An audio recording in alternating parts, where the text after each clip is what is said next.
And welcome everyone to C2M Live, May 2021.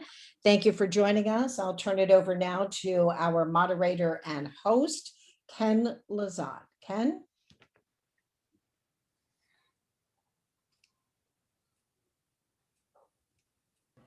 Thank you, Lindy. Welcome everybody to this month's edition of C2M Live. As many of you know, have been here before, we always attempt to bring someone or something into the program that will help move us, advance us, and ensure that we're going to have a successful year with our consulting practices. And all of you know that's why you're here. We have Alan Weiss this month. And I want to say quickly that Alan and I have known each other for a long time.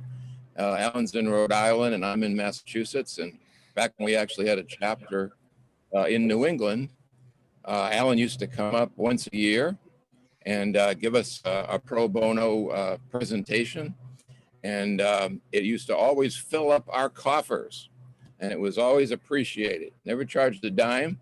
And I remember how Alan then as now has always been here for IMC in order to help us out. So he's here again today to sort of renew that tradition, let's say, from those earlier days. Alan, as you all can see, I like to put CMC after my name. I'm proud of the fact that I've earned that. Alan's not only a CMC, but he's an FIMC, or Fellow of the Institute. So that's the highest honor that you can get in terms of professionalism and code of ethics and all of that. And he was made that among many other honors that he has achieved over the years, not too long ago. He's here to talk about his book, but I also want to say, and Alan, I think I got this right. He's done at this point 64 books. 64 the right number, Alan? Yeah, 15 languages. Yeah.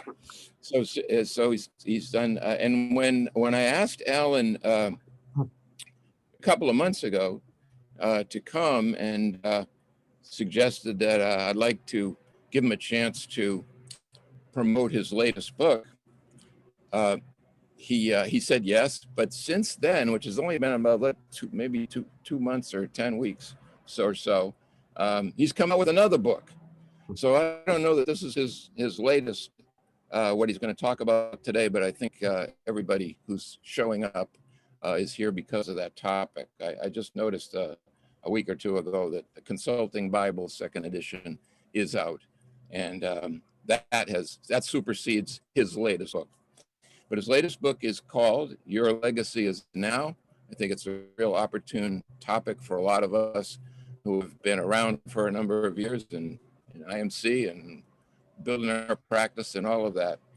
Your legacy is now. So I'm going to turn this over to Alan. And you could put your questions, by the way, in the chat box or raise your hand, but let me facilitate those as we go along.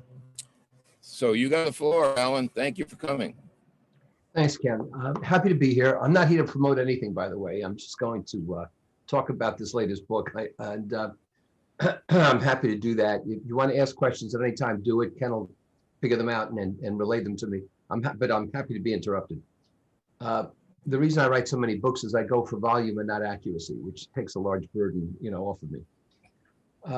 This book, Legacy, came about, and you'll find me looking at my notes here because I don't do this. This is not a presentation. Ken asked me to do this, so you're the only ones hearing this in this form, which is probably why you're not paying. But I got into this because I've written all these books on consulting. I've written more books on consulting than anyone ever in history. And $1 Million Consulting comes out in its 6th edition this year. It's been on the shelves for 30 years running, which is, almost unprecedented. But as I wrote books on consulting, I started to ask myself questions. I have a worldwide community. I coach in any one week. I'm talking to people in Stuttgart and Dublin and Shanghai and Melbourne and so forth. And I began to wonder, why aren't more people adjusting to value-based fees? Why aren't more people charging more for their work? what's really going on here? And so I started to write books and approaches on self-esteem. I wrote a book 2 years ago called Fearless Leadership. And I tried to delve underneath what was going on. And I became aware of the fact that people are afraid. They're afraid to damage their egos. They're afraid to take bold steps. And if you think about it, procrastination is nothing but fear. Procrastination is the fear that if you finish something, you'll be critiqued worse than you'll be critiqued for not starting it at all. So procrastination is an example of that kind of fear. Now, what happened with the pandemic? The pandemic, any crisis, exacerbates strengths and weaknesses. So if you're good at what you do, you're going to be even better and you're going to be very successful. And some people have made a fortune very legitimately, very honestly, during this pandemic. In fact, one of the greatest rises in both employment and income was in professional services firms, according to the Wall Street Journal. But people who had weaknesses, profound weaknesses, went out of business or went bankrupt. So right now, we've emerged, right? Masks are off here, everybody's vaccinated. And while it's not the same all over, it's getting close. Who's suffering the most? My friends, my colleagues, my clients in Canada and Europe. They've bungled the whole thing. It's terrible. But the US has done quite well in terms of vaccinations. And right now, we're in a period of great opportunity. And so if you look at what's called the through line in theater is a dramatic tension that keeps a plot going. The through line for us is innovation.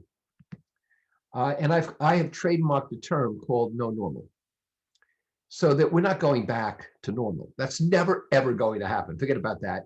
And new normal is an oxymoron. So don't even utter it. There is no normal. And if you look at volatility and disruption, which ought to be the name of a law firm, right? Those have to be offensive weapons, not something you shield yourself from, not something you hide from.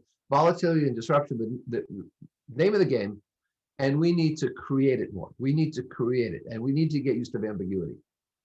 So this is where I started thinking about legacy, something that's in the present, not when you're in your casket. And the analogy here, especially for those of you who deal with closely held businesses, is a lot of small business owners also have small minds.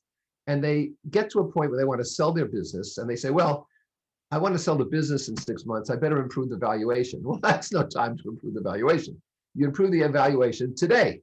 And that way you make more and more money, the business is more and more valuable. And when you're ready to sell it, it's a highly desirable asset. Well, the same with legacy. You create your legacy every day. Now, the question is, of course, if every day you're writing a new page in your book, is it really a new page or a copy of yesterday? Or is it a blank page? Or is somebody else writing it? So that's what I want to explore with you today. The fact that legacy is now and it's our legacy. So stop me at any time, but here's what I want you to think about, okay? The Wright brothers first achieved powered flight at Kitty Hawk in 1903, and it lasted for 12 seconds and covered 120 feet. 66 years later, well within a lifetime, 66 years later, we landed a man on the moon, traveling 480,000 miles in 8 days, all within one person's lifetime. And so my question to you is, how far can we go in how short a time? Very far and very quickly, if we so choose. One of the things I think people lack is self-awareness. You ever see people who go down an escalator and stop at the bottom? There's a crisis developing behind. You ever seen people leave a theater and they stop in the exit doors to discuss the play? These people are oblivious. They have no self-awareness. And so consequently, I want you to think of two axes here. I want you to think of the ability to act, your ability to act, which depends on your skills, right, and your motivation and everything. But I also want you to think along the other axis of self-awareness. How aware of you, of your impact on others, on other people's consciousness, on their behaviors and their perceptions. So if you have a strong ability to act and a high self-awareness, you have mastery. You can pretty much write your own ticket. You're very powerful. If you have neither high self-awareness nor ability to act, you're just a bystander to your own life. And that's what began to strike me about legacy. A lot of people are watching their own lives go by. Now, if you have high self-awareness but a low ability to act, you're helpless. And that's very frustrating. You know, I know who I am, I know what I can do, but I can't do anything. A lot of people feel like that in major organizations. Probably almost all of us here are refugees from large organizations. The problem is, those of you who have left large organizations often now have a worse boss. And then if you have low self-awareness, but a high ability to act, you're oblivious. So you're acting like a bull in a china shop. But my feeling is you don't search for meaning, you create meaning. And that's a fundamental error, thinking that we have to search for meaning. That means we're using other people's metrics, and that's very dangerous. Now, I want to tell you something. When I was younger, and this applies to a lot of you, I would think, I was compared to whom? I was compared to kids in my class at school. 3rd grade, 7th grade, 12th grade, didn't matter. I was compared to other kids. I was compared to kids in my neighborhood. We had neighborhoods then. I was compared to people in my family. I was compared to friends and so forth. Today, who are we compared to? We're compared to the wealthiest, to the most beautiful, the best athletes, the brightest, you name it, all over the world because of social media, because of digitalization, and because of instantaneous communication. I don't know if any of you have ever been on Clubhouse. Somebody urged me to try Clubhouse. It is like a dive bar where the door's broken and anybody can come in. It's got watered down liquor and lousy food. I am never going back there. Who would? But this is the way of the world today. And so all the comparisons are wrong. I mean, do you want to be compared against beautiful people? Or you want to be compared against peers? You're supposed to be a jury of your peers, right? But we search for meaning. We think somebody else has the magic numbers, the magic metrics, and therefore we're at a disadvantage. Ken was asking me about my dogs before, and my white German Shepherd is over here on his dog bed. And I have a cartoon in the book about him. He's climbed a mountain looking for the shepherd guru. And he finds the guru on the mountain, and the guru says to him, "You're not fetching for the one throwing, you're fetching for yourself." And Bentley doesn't know what the hell that means, and neither do I. And so the fact is, we have to create our own meaning. We can't rely on other people. And when we rely on other people, when we rely on social norms, normative behaviors, social mores, and so forth, it's dangerous. I'm going to tell you a story. My wife and I went to college at the same time, went to different schools, but they were in distance of each other, so we could date in college, and we knew each other's friends. On the 25th anniversary of her graduation, they held an event. And so we went down in New Jersey where we went to school. And I knew a lot of her friends, and they had come to this 25th anniversary. So, 25 years, so people in their late 40s. And in walks Diane, who I had known, one of my wife's classmates, alone and dressed to the gills, really done up. And my wife says to me, Diane divorced a year ago. She was married for 24 years and she divorced a year ago. And so Diane came over to our table, and during the ensuing few minutes, my wife, when you're married a long time, you can do this. My wife sent me a telepathic communication. It's like a ventriloquist, you can speak without moving anything. And she says to me, "Dance with Diane." Now, I'm not a great dancer, but I'm a practicing heterosexual. And so I can hold a woman in my arms and rock back and forth. I'm pretty good at this. And so the right music came on. I asked Diane to dance, and she's clinging to me. And I have a very small repertoire of social skills. So I said to her the most original thing I could think of. I said, "How are you?" And she interpreted that to mean, how was she since the divorce a year ago? And she said, "Well, it's been rough, but I've been getting by." And she's clinging to me. So now I'm in trouble. And I said to her, "When did you know it was no good?" And she said to me, "The first year." And I stopped dancing. I just stood there.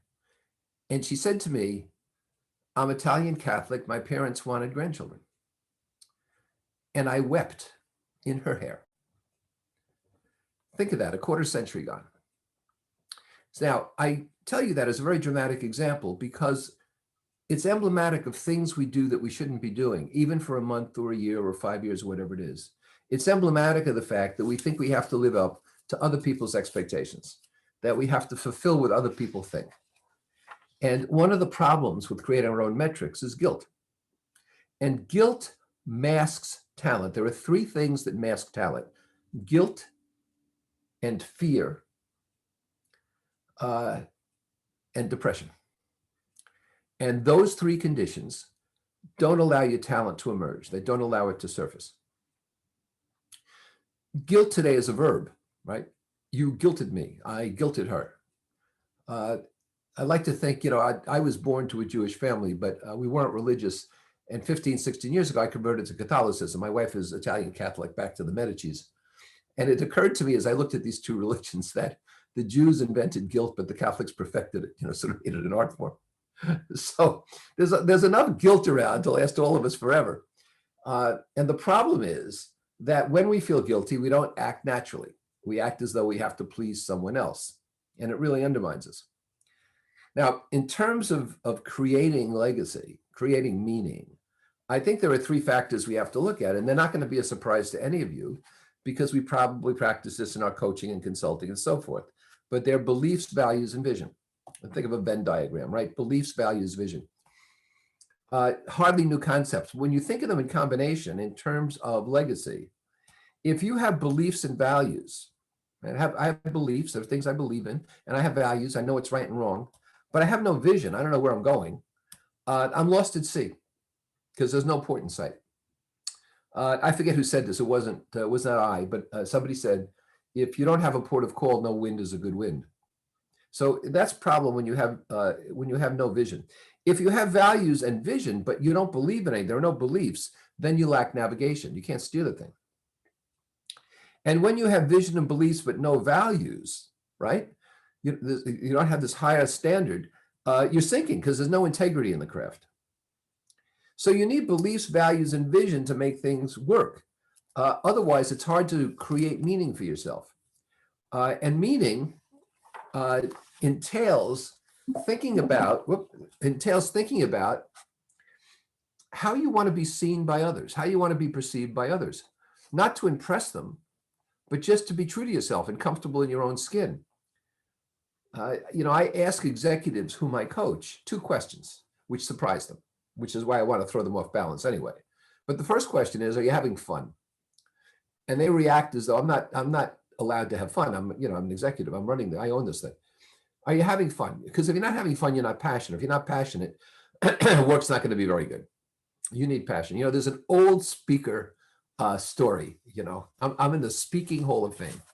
There's an old speaker story that you come across a mason who's laying bricks, and you say, "What are you doing?" The mason says, "I'm laying bricks." You come across a second mason, you say, "What are you doing?" The mason says, "I'm building a cathedral." And the big moral here, the big point is that, well, the second person will do a better job because they have a big vision in mind. But I think there's a third mason. And the third mason, when you ask what he's doing, he says, "I'm bringing people closer to God." Now, the first mason has a job, the second has a career, the third has a calling. Callings are about passion. And if you feel you have a calling, if you're passionate, your work is much easier. It's never onerous. You never feel you're interrupting someone. You never feel you're selling something. What you're doing is you're offering value. And so we have to think about the fact that we have to have this larger picture in mind. And if we want to create meaning for ourselves, we have to think about, how do we want people to regard us?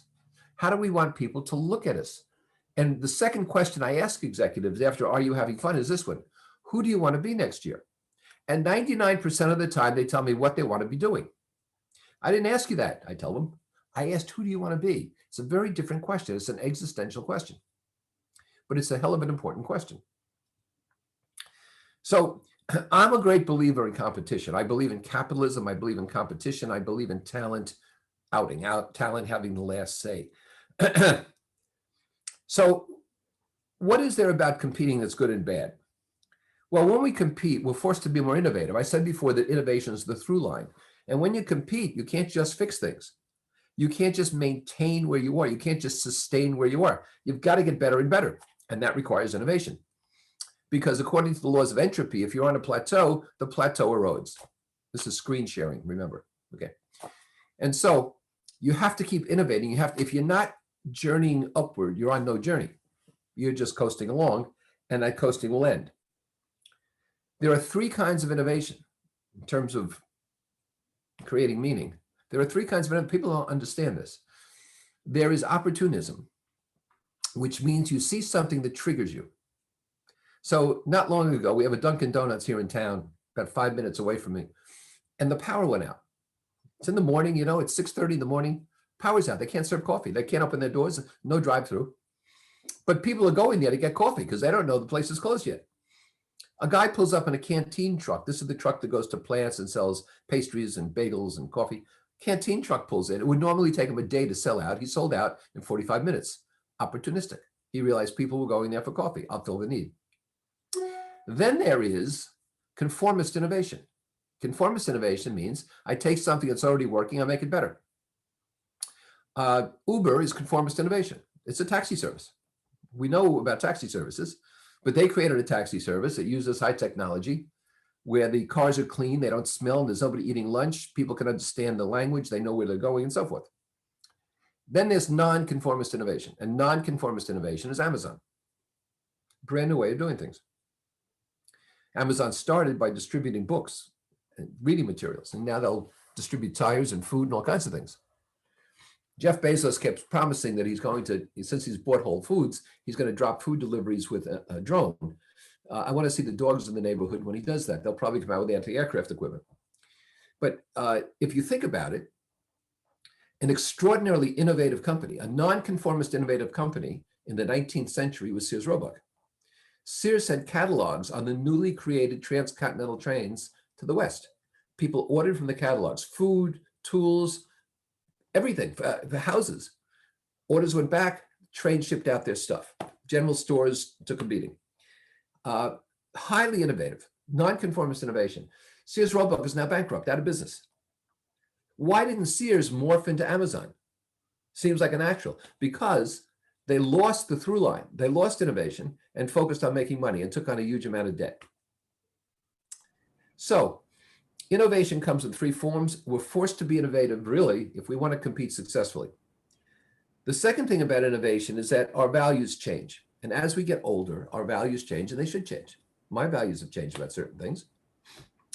It doesn't mean we believe that suddenly killing is right, but it does mean we change our values in certain things. And as we change our values, we generate more confidence for ourselves. We have matured. Tom Stoppard, probably, arguably the greatest playwright of our time, has a great line in one of his plays. He says, "Age is such a high price to pay for maturity." The third thing is our resilience grows. I'll talk more about resilience before we're done here. But our resilience gets stronger and stronger. And if you want to see any kind of example of that, just look back over the last year. We are a resilient people. I counsel people both in business and in their personal lives as appropriate. And a lot of people who are contemplating divorce raise the objection to divorce about the kids. Diane, whose story I related before, waited till the kids were grown. But a lot of people have younger kids. And I tell them, kids are resilient. Don't use kids as the excuse. Make a decision, yes or no, but don't use kids. And we've seen over this past year how resilient we can be. I think, for example, that these high-end restaurants that made a lot of money with takeout business, which is very high margin because you don't have servers, you don't have dishes to wash. I think they'll continue to do that. And I think they'll have maybe a separate satellite so that people waiting for takeout aren't in the way of diners waiting to be seated. But Starbucks has come out with a walk-through restaurant. Just tremendous resilience all around us. Yeah. Alan, Yeah. can I interrupt you for a second? Sure. Because there is a question that feels like it relates to what you're into now and what you were saying just a few minutes ago from Rob Johnson. Rob, Rob, actually, why don't you relate your question to Alan directly? And unless you're all undressed, turn on your videos. I like to look at people. Go ahead, Rob. Rob, you're muted. Rob. Thank you. I'm dressed, but I was finishing up my lunch out here in Santa Fe, New Mexico. No, my question was, I like that your question to your leaders, who do you want to be next year?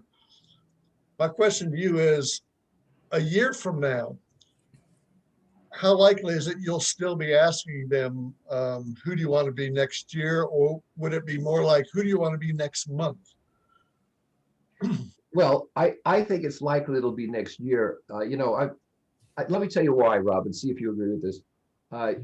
There's a critical mass. There's a critical time frame. I've created a new strategy project over the last year. It's called Sentient Strategy, and it's meant to be set in 2 mornings, and it looks only a year out. I think the traditional strategy now, what Peter Drucker invented 50 years ago was fine, but no longer. So I believe strategy is best a year out, but you can't have strategy on a monthly basis because you don't have time to implement and adjust and see if it's working and so forth. So, maybe it's 10 months, maybe it's 18 months, but it's a year. I think the same with the question you're raising. I think you cannot change who you want to be monthly. I think conversely, people might tell me the exact same thing in a year as they did a year ago, and that's okay, because this is how I want to be known. I'm going to try to sustain that, because it's not easy to sustain things. But I think that it'll probably be a year. It's just I don't want to say efficient. It's a convenient time frame. Some of them will change though. They'll say, I now want to be this, because a lot of people are asking me now. I just started a new mastermind group on this. People are asking me, what happens after success? Where do I go? I'm relatively young. What do I do? Because retirement, I wrote a book called Three Score and More about 2 years ago. Retirement is an ancient artifact. I mean, there's no such thing. Now, if you want to sit around and not work and wait to die, okay, but that's not retirement. That's waiting to die. So that's my answer to your question. How am I doing? Is that okay?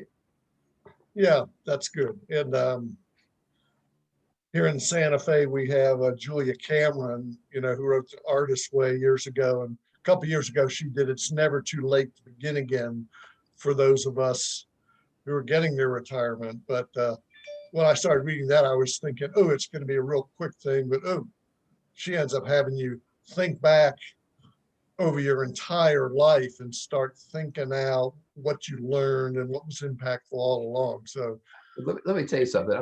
I'm not big on that. A lot of psychiatrists, psychologists will say to you, what was the name of your pet when you were 3 years old, or whatever the hell it is, things like that, because they believe these past things accrete and cause certain things. I tell you what I've learned, and that is whatever vehicle you're in goes in the direction you're looking. Plane, boat, car, roller skates, surfboard, I don't care. It goes in the direction you're looking. And so my question is, are you looking at the bow wave or the wake? Right? Are you looking at the windshield or the back window? And it's pretty useless to look behind you. Pretty useless. You need to look ahead. So I urge people to keep looking ahead, but anticipate, prepare, think about your options and so on. thanks. Thanks for your question, Rob. Appreciate that. Ken, all clear? Go ahead or no? Yes, clear. Go ahead. All right. So I was talking about competition. I talked about the fact that our resilience grows, and you just have to look over the past year to see that resilience really, really in action. Maybe you think about it. Creating a vaccine like this within a year is an extraordinary accomplishment. Absolutely mind-blowing. The next point about competition is it clears our heads. When you're competing, you usually have pretty clear goals. Now, I have a phrase, TIAABB. It means there's always a bigger boat. And I'm not saying you need to have the biggest and the fastest and the best and all that kind of stuff. But I am saying when you compete, you're competing for something. You're competing against something. And you compete against yourself. That's fine. When I ran track in high school, I ran the sprints. They shot a gun, and 10 seconds later, you either won or lost. I like that kind of a race. I didn't want to think too hard. But my coach gave me an interesting piece of advice. He said, listen, don't look at the finish line. He said, look 10 yards past the finish line. Pretend the finish is 10 yards past the tape, because that way you'll run through the finish line full speed ahead. Other people let up. And I won my fair share of races because people let up. And today I'm still winning because other people let up. I run through the tape. If you look at championships these days in athletics, in almost any sport, a lot of them are won in overtime. And that means that stamina is as important as talent. You got to be able to keep the pace up. And that's very important in competition. Another reason for competition is our perspective improves. Churchill said, success is never final and failure is seldom fatal. It's courage that counts. And he also said, we build our houses and they build us. He was talking about Parliament, but it applies to all of us. And a lot of us, create a consulting practice, for example, and then the consulting practice dictates what we do. Oh, I have a 6-step method. Well, maybe you shouldn't, Maybe you should stop walking in and pulling levers and pushing buttons and just be advisory. I'm trying to convince everyone to move to an advisory basis in their consulting. So our perspective improves when we compete. And then finally, when we compete, we're perceived as players. We're perceived as someone who's in the race. And what do they say? If you don't get up to bat, you can't get a hit. Well, if you're not on the team, you can't get up to bat. And if you're not in the stadium, you can't get on the team. So that's the procrastination factor again. And people have to be unafraid to fail. We talk about freedom to fail. That's the cliche. We have to give ourselves freedom to fail. If you look at the great home run hitters in all time in baseball, they also led the league in strikeouts. Babe Ruth held the strikeout record at the same time he held the home run record. That's because they swing for the fences. Good for them. So I think that you need to celebrate competition and you need to celebrate accomplishment. Because too often we're told, well, you did well, but you didn't win enough. You can never win enough. And I don't believe in that. So think about why you're engaged in competition and what drives some people to mindless competitiveness, extreme competitiveness. They always want to be the best. They always want to play one-upsmanship and so forth. I think we have to be careful about a few things. Number one is, if you want to create meaning in your life and create legacy, don't store up perceived slights, like a chipmunk stores nuts in its cheeks. If there's a temporary unpleasantness, deal with it or forget about it. I mean, that's the choice. Deal with it or forget about it. Otherwise, you're enslaved to the other person. You're holding a grudge and the other person doesn't know it. So you can't be released from it. So deal with it positively, maturely, or get rid of it. So I call it fight it or forget it. I'm not being physical here, but fight it or forget it. If there's something you don't like, confront it. There's no harm in that. And too often, by not confronting, we harm the other person. Now, I'm going to give you an example of something that if you're really consulting with companies, you know this. Whenever I deal with somebody who's afraid to fire someone, my response is, you are hurting that person. You ought to be charged with war crimes. You say, what the hell are you talking about? I'm trying to preserve them. No, they're a pariah. You're making it worse. They can't be saved. Everybody knows they're in trouble. They know they're in trouble. And you won't pull the trigger. You won't, if you don't like warlike analogies, you won't ring the bell. And 9 times out of 10, when that person is fired, somebody sees them 3 months later and they've lost weight and they have a tan and they feel wonderful about themselves. So when you confront people, you're actually doing them a favor. In the speaking business, somebody will get up to give a speech that's horrible. And people say, you did great. My God, you were terrific. You were better than the keynote. Well, they weren't. And it sends them down the wrong path, all the way down the wrong path. So that's why confronting people is good for others.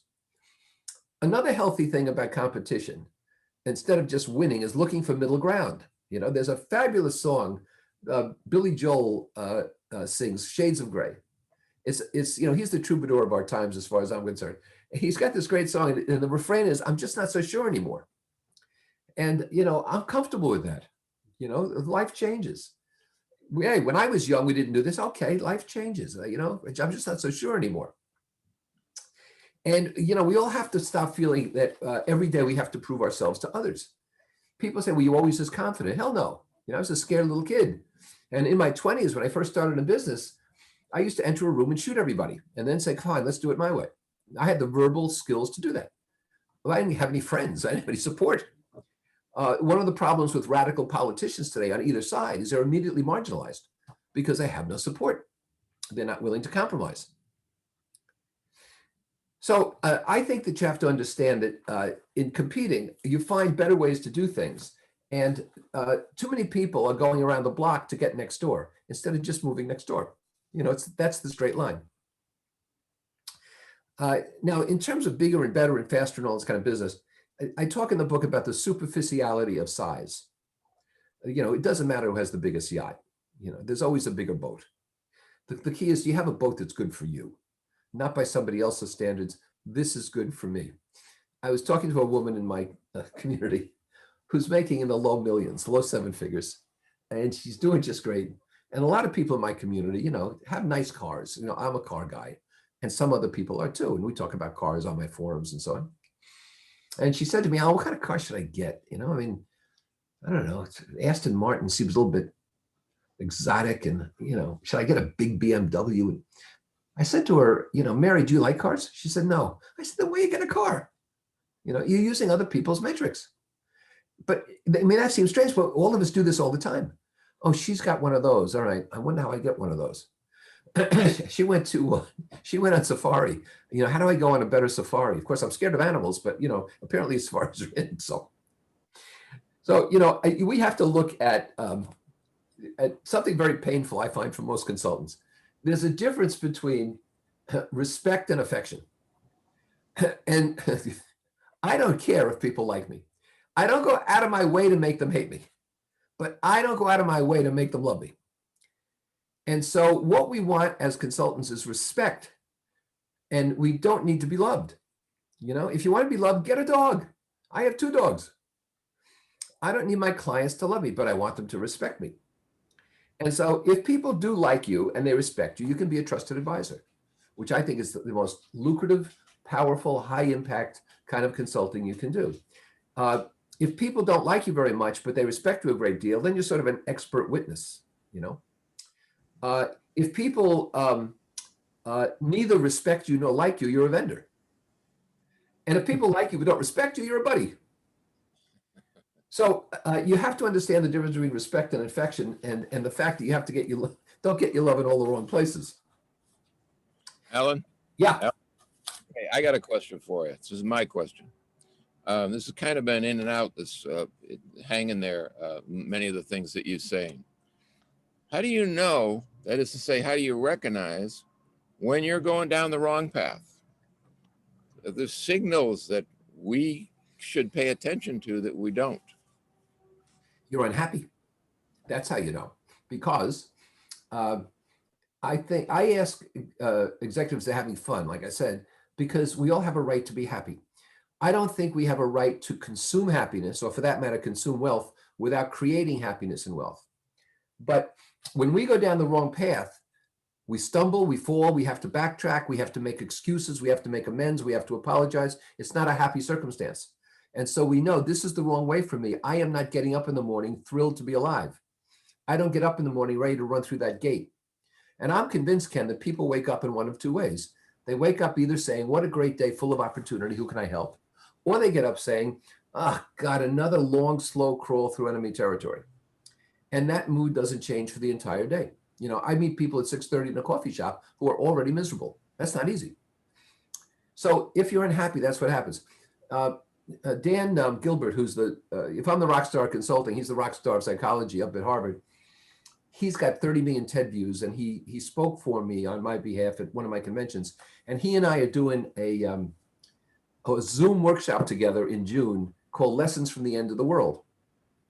And we're going to be talking to the participants about what we learned from this pandemic, what we should retain, what we should give up, what we should try to reclaim, and so forth and so on, because the world's never going to be the same. And Dan has spent a lot of time looking at what I call synthetic happiness, meaning he's found that people who create happiness, like I tell people when I was fired in 1985, it was the best thing that ever happened to me. People will say when I broke my leg skiing, it was the best thing that ever happened to me. And you think those are rationalizations, but it turns out they cause real happinits. In his research, it shows it's real, as opposed to those kinds of genuine happiness, an anniversary, a birthday, you know, and things like this. And I was fascinated by this. So he showed at one point in his research that people who say they go to church are happier than people who say they don't go to church. But people who say they believe in God are no happier than people who say they don't believe in God. So I said, what's the distinction? He said, people who go to church are happy because they're part of a community. It's not about belief in God, it's about belonging to a community. And now I look back in retrospect and I said, that's why my global community is so successful. But then I said to him, and this is what we'll be discussing in this workshop, this is the conversation we're going to have. I said to him, wait a minute, how do you know that people who are naturally happy don't join communities more readily? How do you know what cause and effect is here? And he said, that's a good question. We need to talk this through. So this is what we're doing. And, you know, I think you'd enjoy, I'm not selling anything, but I think you'd enjoy that, because my feeling is that as I go through a day, it's almost like a gyroscope. My gyroscope keeps me happy, keeps me positive, keeps me happy. You know, I don't get depressed. I'm not fearful. And I'm never guilty. Some people tell me that's a sign of a psychopath, but I choose not to listen. Is that okay, Ken? Very good. Thank you. All right. Now, 2-3 years ago, Marshall Goldsmith and I wrote a book called Life Storming. It immediately went into several languages, and we wrote it for Wiley. And I should have recorded the sessions between Marshall and myself. They were just fabulous discussions. So we would ideate together, and I would write the book. But we came across a model that's rather fascinating, and it's not rocket science. But the fact is, people don't create meaning well. They don't create legacy well because of the matter of control. And you remember I said, who's writing that next page in the book? There's either interior control or exterior control, or a combination thereof. So exterior control is the weather. Exterior control is the IRS, right? Interior control, the decisions I make. So if I schedule a picnic, I can't prevent rain. I can try to figure out when it's not going to rain, but I can't prevent it, but I can move it indoors. The IRS rules are pretty strict, but I can get a really great tax accountant who can help me make the best of it. And life is about a reciprocity of control. So if we feel that there's no external control and no internal control, life's just random, every day we get up and take a random walk. It's useless. If we feel that all control is external and I really have no control, which is a lot of people's problem, you know, I have no control. I'm totally controlled by the world. That is a Calvinistic fatalism, a predetermination fatalism that I can't change anything that's going to happen. The converse of that is I have control over everything. There is no external control. I control everything. That's a motivational speaker. You know, you can do it, baby. Don't worry about it. It's what's that book, The Secret? Come on. So it's really about reciprocity. It's about understanding there's external control. I have control. How do they mesh? How do I synergize them? If you do that, you create meaning. And if you create meaning, you create a powerful legacy.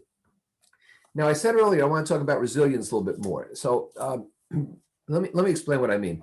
I feel that people don't trust their own judgment. And one of the real values of creating meaning is you're able to trust your judgment better.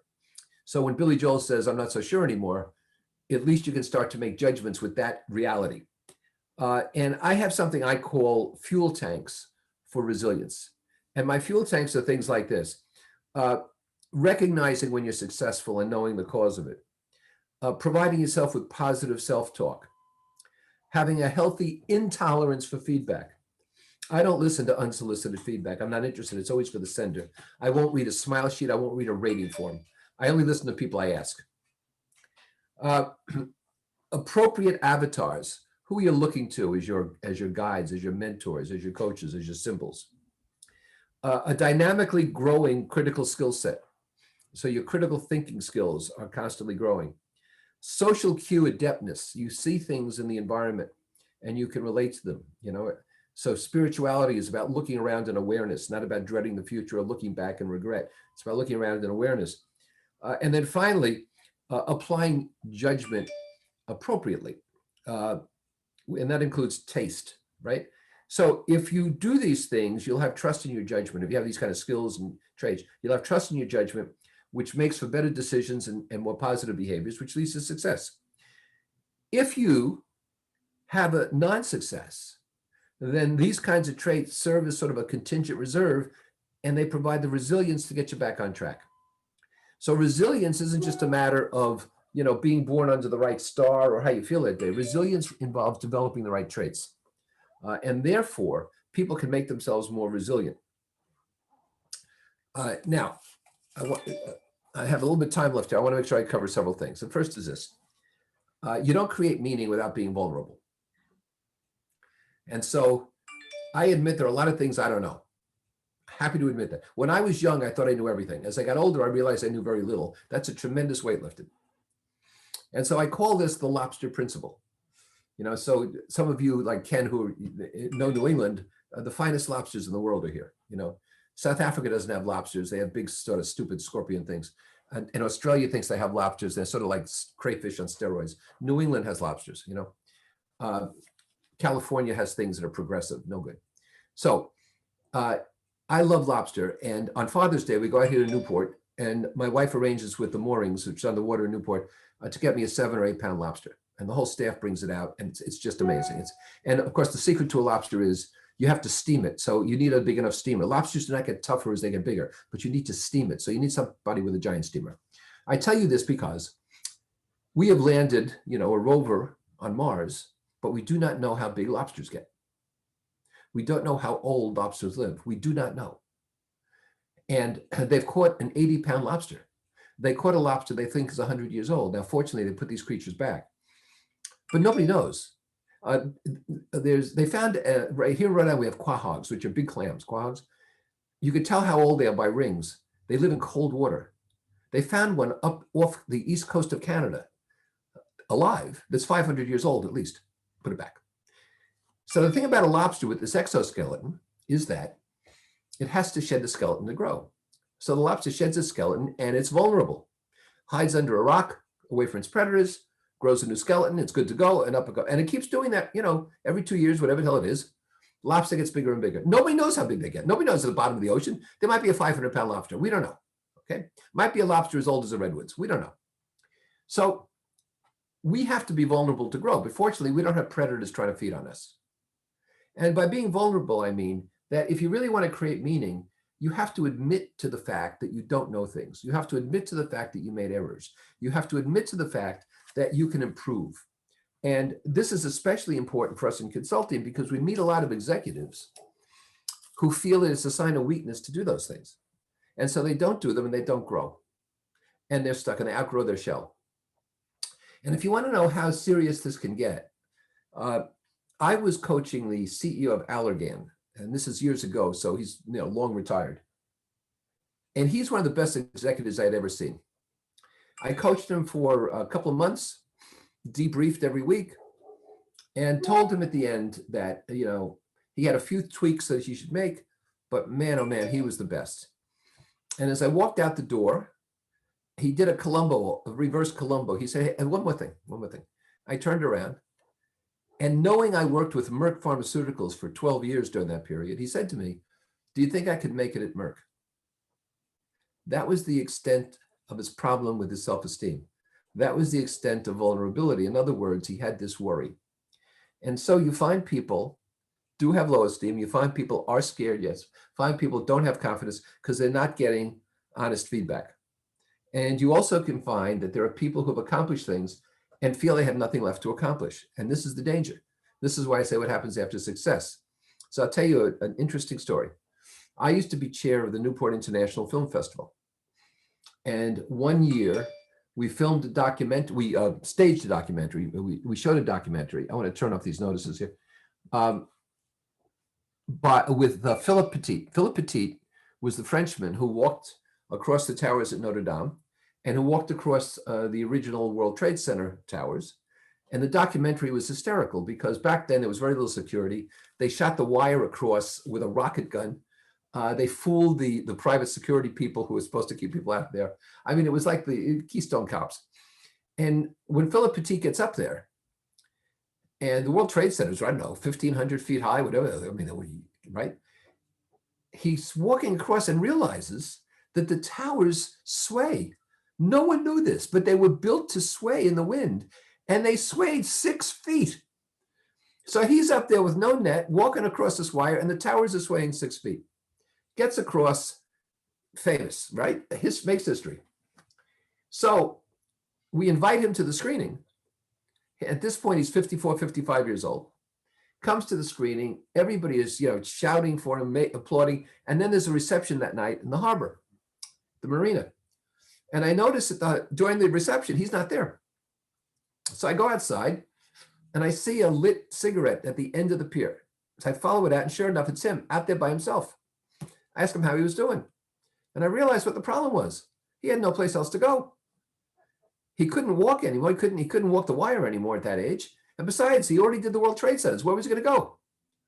He was living on this past accomplishment. And even though people thought a great deal of it, what was he going to do with the rest of his life? He probably had another 30 years.